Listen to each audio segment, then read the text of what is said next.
Hello, and welcome to the Changemakers channel, where we discuss the people who are change making in our world and impacting the world for better. Now, this usually means going against the grain and speaking up or standing up for the change that is so important and so needed in the world. And today, I'm absolutely delighted to be welcoming Belinda Stark, who's no less than a powerhouse of resilience and reinvention, having fought and overcome breast cancer, experienced depression, and redefined her relationship with alcohol, embraced profound personal growth, emerging stronger, more optimistic, and deeply inspired to help others. So she's a woman of my own heart, absolutely, but a very, very different story. And professionally, Belinda is a former high-stakes PR and event manager with elite sports teams, and she turned her career around and went into retail and e-commerce fashion entrepreneurship, and today is now helping midlife women reclaim their purpose and vitality as an alcohol and empowerment coach. Belinda's inspiring journey and expertise have been featured in Mamma Mia, Women's Day, and more. And she's the host of her popular podcast, now in its fourth season. So get ready for an uplifting and encouraging conversation about transformation and vibrant living. Thanks so much for being here today, Belinda. Thanks, Lee. It's lovely to be here and see your happy, smiling face. Well, I would love to hear more because, you and I met some time ago, and I feel like I don't know. I'd like to hear more about your journey to becoming a person who's helping midlife women reclaim their lives as an alcohol and empowerment coach, because, alcohol is a funny thing. We have this very strange, complex relationship with it in our culture, I believe. And I myself have gone through these periods of, I can remember in my grief journey going totally off alcohol, which is probably strange. And then at other times being off it, and I'm always so much better for it. And then sometimes we'll swing back again. I would love to hear about your journey to becoming a women's empowerment and alcohol coach, and more about alcohol. Yeah, well, I never expected to fall into this. I addressed a drinking issue, a grey area drinking issue myself just over 2 years ago, and it basically changed my life. If I'm very honest with myself, I have had a problem with alcohol on and off for over 20 years. Probably started when I went through my divorce with my first husband. Anyway, I got sober, no rock bottom, no nothing like that. I was just drinking too much every night, and I was putting it in like the first priority in my life. So if it was time to pick up kids after school or whatever, like, take them to 6 o'clock sport, I tried to get out of that because my 5 p.m. wine drinking time was the biggest priority. So I stopped. I just sort of had enough. I'd had tried to stop in the past, but this was the moment. And because it was so transformative, I wanted, and I got a coach when I was stopping. I just changed as a person. I found myself again. I found out why was I numbing myself? Why was I doing this? I got curious, hence that sober curiosity is the lingo. But Love you it. do, you get curious and you think, why? And there's a lot more. The drink is sort of the band-aid for something a bit deeper. And if you're willing to look at that, what's happened and why you've been doing it, it's hard, but it's so beneficial. Like your life changes, everything's better. And then I thought, well, I really would love to be a coach, not really thinking about alcohol at that time, just knowing that I'd been through breast cancer, addressed the drinking issue, depression, ran a couple of businesses, what have you. And it really interests me. And because I'd been in therapy and what have you, I'd sort of dealt with all the stuff, but the coaching part is when you're ready to move forward and plan things and, move forward. It's the exciting Yeah. part. It's the fun part. We've done all the Yes. quickies, Yeah.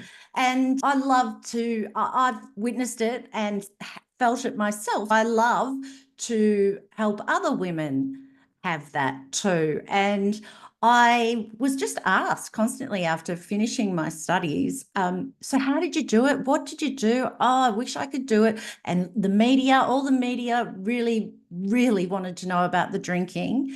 And so I fell into being pretty much a sober coach, an alcohol and mindset coach. And Oh, it that's where makes I so am much today. sense. Yeah, it does. Mm, Yeah, and I can see like you obviously have that core part of you that really loves to help people. mm, And you're now able to really share that knowledge and all that wisdom that you gathered along the way. And mm, you certified and qualified and you've done all the things. And this is probably very timely because people, New Year's, they mm, not only wake up with a hangover, maybe even a couple of days later, but mm, they set resolutions and things like that often around alcohol, don't they? They want to change their mm. lifestyle. Does that ever work for people? Oh, look, I'm not a fan of resolutions, full stop. I think that you know when you know. And I often find with these resolutions, it's too much. It's like, I'm going to quit alcohol. I'm going to quit sugar. I'm going to Mhm. quit carbs. I'm going to drink more water. And you're just setting yourself up for failure, Yeah, really.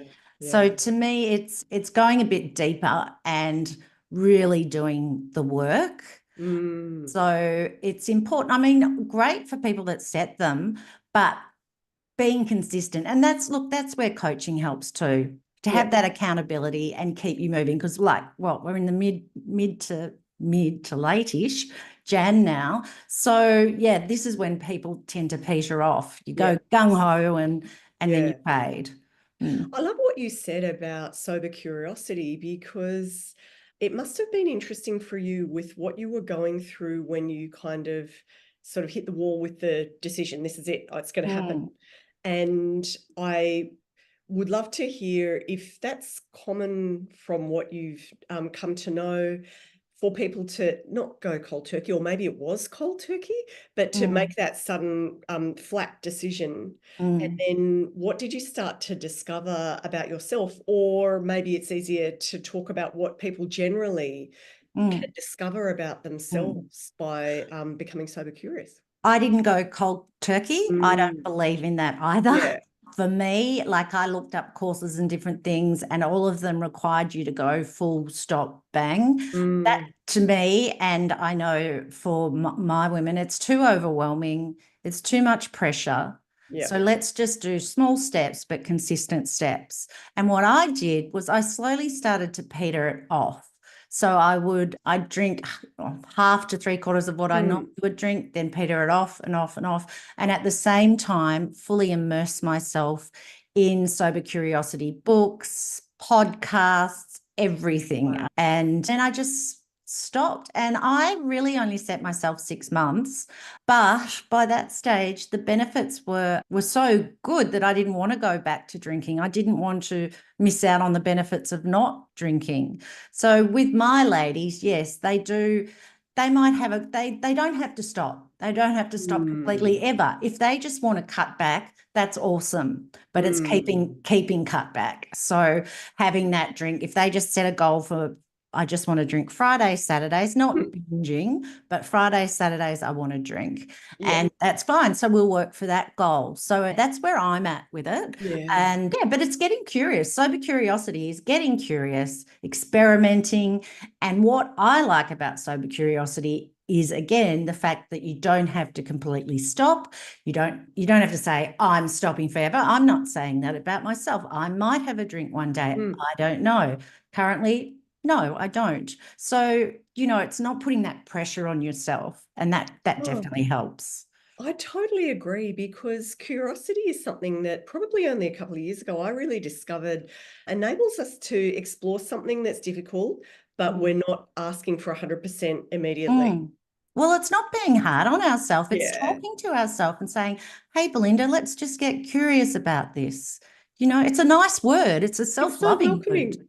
Mm, Yeah. mm, I love that because that tendency to be harsh on ourselves, that's one path, isn't it? Yeah, it's one mm, option. And I love this conversation about opening up the options. There's other ways, and mm, curiosity is much more accessible. And even it feels a bit childlike, the word, because mm. there's no big pressure. Like when a kid's learning to walk, they can fall down, get up, fall down, Yeah, get up. Doesn't same matter. thing. Yeah, same thing. Yeah, we can learn a lot from our kids. Yes, absolutely. Yeah. What do you think, like the common pitfalls or problems for midlife drinking or midlife women can be? Because it's one of the biggest groups, isn't it? We are the largest demographic of women, and it keeps rising that overdrink. So not alcoholics, overdrink, grey area drinking. Right. And I think, well, and it's proven that women are doing so much juggling. You've got elderly parents, you may be empty nesters, you've got things happening in your career, you may have been with your partner for a long time, and it's not, you're struggling Mm. to get back to that point Yep. together where you were. You're sort of falling away from each other. You might be going through a divorce. There's so many things. Menopause, like it's like chicken and egg thing. I'll have a drink because I just need to feel better and less anxious. But then what happens is you wake up and you're more anxious from where you started. So women, they are over drinking because they want to escape. They are bored Mm. and they want a reward. Gosh, it resonates so much with Mm, things that all of us can understand. We're either personally mm. navigating that or we know exactly. Yeah, you're Yeah, hitting the nail yeah, on the head. yeah. That makes so much sense, but you know the way out and that there's a better way. You don't Yes. have to be experiencing Mm, mm, that. Mm. no. And so it makes so much sense, all those reasons why overdrinking happens. And so no doubt, this time of year, there's a couple of times of year where people have cultural, Yeah. awareness weeks and things to Dry July, this and that and the Mm, other. Don't even know if those do any good out there in the community, but you're mm, certainly doing a lot in the next or now onwards, aren't you? mm, And through your mm. program. Yeah, so I do a course. I sort of run it parallel with Feb Fast, Dry July and Mm. October, but I call it something more fun and you don't have to completely stop. And it's just a small women's group. Plus, I do my one-on-one coaching, 1 month, one goal to change your drinking. And I do a beautiful 3 month coaching for where we can get really deep. And it's not just about the drinking, we can have Mm. time to really discover who you are and where you want to go. Mm. But yet culturally, as Mm. you were just saying, we're so conditioned. And like you just said, Christmas, everyone sort of, all the Christmas parties, you're expected to have a drink. It's Christmas cheer. It's Oh, subconscious as well. It's subconsciously there. Like you might be driving past, and there's the happy hour, or there's a Palmer and a beer, pubs, Palmer yeah. and beer night. And particularly airports. Airports can trigger women or people, I assume, Mm. because you're going on a holiday or you're saying goodbye. And so you'll have a drink at the airport, you'll have a drink on the plane, you'll have a drink when you get there. A welcome drink is Oh my often gosh. and you don't even think about it, but Yeah. it's constantly in our face. And even It's just it's numbing yeah, constantly. yeah. And even like when I create PDFs and, worksheets, what have Mm. you, for women, I love to put some pictures in it, uplifting, etc. And I'll get on Pinterest and I'll Google women celebrating, women happy. And there's a lot of pictures there with women happy with all this champagne. Exactly. But what I think's funny is we don't see the pictures the next day. And the So damage, yeah, the exactly. conversations that shouldn't have happened and the things that were Yeah, done. Oh, yeah, and yeah. there's more. And I know that this is probably sounding like a negative Nancy, but I mean, it's true when, as you were saying, when it wasn't working for you, like it's just too Mm, much and you're mm. prioritizing it as number one. And it's such a trap. And this cultural aspect of how it's so Yeah. and encouraged is the trap, where I'd rather we got curious, because I'm such a huge fan of meditation, and Mm, meditation helps us so much in life. And what that is getting mm. curious, isn't it, about what's going on Exactly. inside? Yeah. And that's what I found. I found that with when I stopped drinking, I found journaling again. I found Yep. lots of things because they work. Gratitude, it works. And women, and I was one of them when I meditation, I can't, you often hear, I can't meditate, I can't, but you can, because meditation can be, going for a gentle walk, Absolutely. It's just without that your awareness. phone. Oh, Yeah. I mean, and it doesn't have to be that whole image of us humming with a, oh, crossed yeah, legs, and yeah. because it isn't for me, I can't Probably even not cross going to my happen. legs. No. And So, it's just that wonderful thing, as you say, of you're being out walking and being mindful and present. mm, And it's like alcohol takes that gift away from us. It well, it separates takes us the from next it. day away from us. Yeah, yeah, I was absolutely. I was on another podcast this morning, Mm. and there's a meme that I'm going to put up on my Instagram, and it's of a waiter saying, "What can I get you? A glass of wine or a good night's sleep? Because you can't have both." It's true. It is so true. On It's Saturday night, a girlfriend was just talking about that, and she'd woken up at 1:15 or something like mm, that. I'm thinking, what a nightmare. mm, And mm, yeah, it's mm. not worth it, I guess, No, is it's not. And I think as women in midlife, you've really got to look at it in that with your health, and we don't metabolize it as well as men, particularly as we get older. It's mm, scientifically proven yeah. that. And it doesn't help with menopause at all. It doesn't help Mm, with depression, anxiety. It just makes it all worse. yeah. And when we have got all this stuff going on, it's probably not the best option to reach out for. And so, with alcohol, the reasons to reconsider and change Mm. our relationship with it, we've got you're going to potentially lose the next day.